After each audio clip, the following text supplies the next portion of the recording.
Ma'am, ఇప్పుడు నేను నా థర్డ్ ట్రైమెస్టర్లో ఉన్నాను. నాకు మెటర్నిటీ లీవ్ అప్రూవ్ చేస్తారా?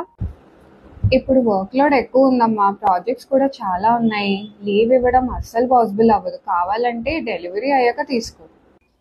అదేంటి మ్యామ్ అలా అంటున్నారు? మెటర్నిటీ బెనిఫిట్ యాక్ట్ 1961 ప్రకారం ఒకవేళ ఏదైనా ఆర్గనైజేషన్లో 10+ ఎంప్లాయీస్ ఉంటే వాళ్ళకి మెటర్నిటీ లీవ్ కంపల్సరీగా ఇవ్వాలి. 26 వీక్స్ వస్తుంది. 8 weeks before the pregnancy and 16 weeks after the pregnancy. ఇది ఫస్ట్ అండ్ సెకండ్ చైల్డ్కి కూడా అప్లై అవుతుంది. ఒకవేళ థర్డ్ చైల్డ్ అయితే మాత్రం 12 వీక్స్ లీవ్ వస్తుంది.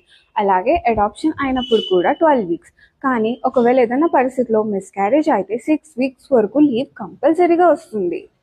ఇంత క్లియర్గా చెప్పిన తర్వాత ఇంక నేనేమంటానమ్మా, తీసుకో. అంతేనా మ్యామ్?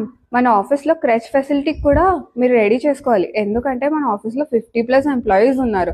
సో క్రెచ్ ఫెసిలిటీ కూడా ఆఫీస్కి 500 మీటర్స్ సరౌండింగ్లో ప్రొవైడ్ చేయాలని కూడా మెటర్నిటీ బెనిఫిట్ యాక్ట్ చెప్తుంది.